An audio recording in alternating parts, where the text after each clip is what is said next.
Ada satu kata-kata daripada Fudail bin Iyad. Ini seorang alim ulama wali Allah juga ni. Satu hari dia jumpa dengan seseorang, dia bertanya, berapa umur kamu? Lalu orang itu menjawab, umur saya 60 tahun. Lalu dia pun berkata, sesungguhnya kamu telah berjalan menuju Allah selama 60 tahun.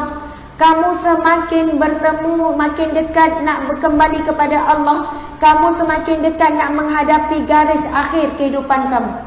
Kalau orang tanya umur kita berapa? 43, 37, 52. Maksudnya kita dah 52 tahun melalui perjalanan di dunia ini untuk menuju kepada pertemuan dengan Allah Subhanahu wa taala. Allahu Akbar. Antaranya lagi alim ulama sebut begini. Bila ditanya tentang ketakutan kepada Khalifah Sulaiman bin Abdul Malik, ini khalifah yang beriman yang soleh ni. Cuba perhatikan kata-kata khalifah ini sangat mendalam. Khalifah Sulaiman bin Abdul Malik ditanya kepada Abu Hazim Salamah bin Dinar. Oh, dia yang bertanya kepada seorang ulama yang bernama Abu Hazim Salamah bin Dinar, mengapa kami takut mati? Macam kita lah, kenapa kita takut mati?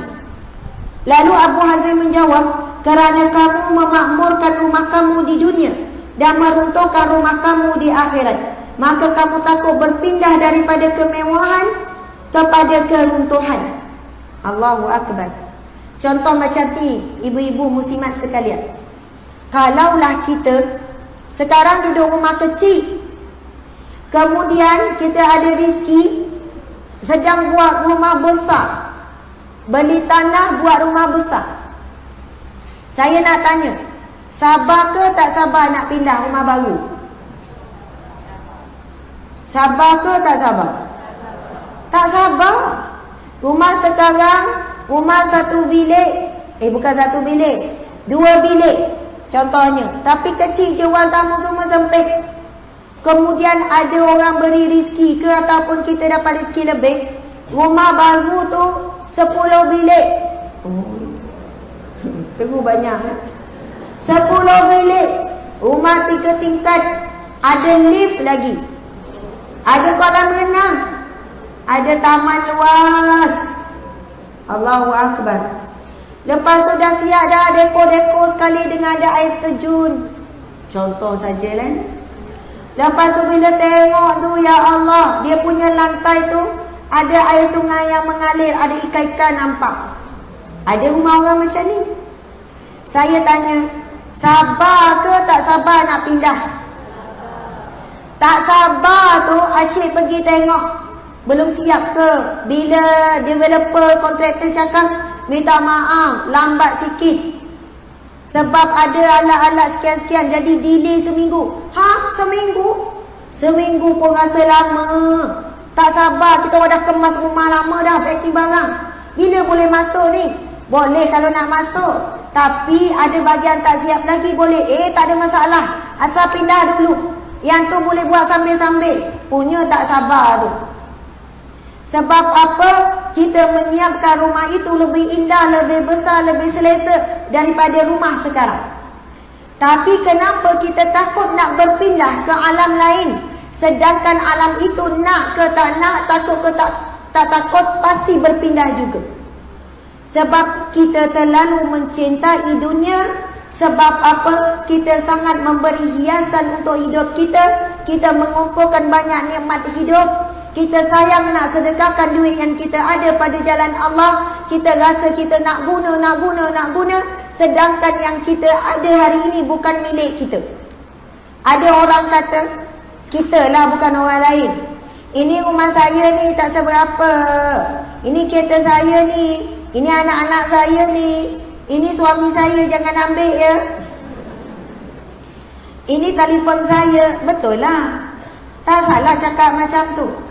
Tapi setelah kita mati, baru kita tahu apa sahaja yang jadi milik kita. Sebab setelah kita mati, suami kita bukan suami kita lagi. Anak tu yelah, tapi dah terputus. Walaupun kita sayang sangat. Contoh sayang apa? Kereta yang kita beli susah payah tu, kita pesan pada anak. Nak, itu kereta mak tu, lepas mak meninggal kau jangan nak ambil itu kereta mak. Anak ni punya lataan, lepas mak dia meninggal dia tak ambil. Dia tak tukar nama. Akhirnya kereta itu akan berpindah milik juga. Akan pergi kepada besi buruk. Sebab tak ada orang bawa, rosak, lama-lama tetap berpindah milik. Setelah kita mati, Nabi SAW bersabda, yang mengiringi jenazah ke perkuburan itu ada 3 perkara. Yang mengiringinya yang pertama adalah ahli keluarganya menangilah terseduh sedan. Agak-agak suami kita kalau kita meninggal berapa lama dia boleh tunggu tepi kubur?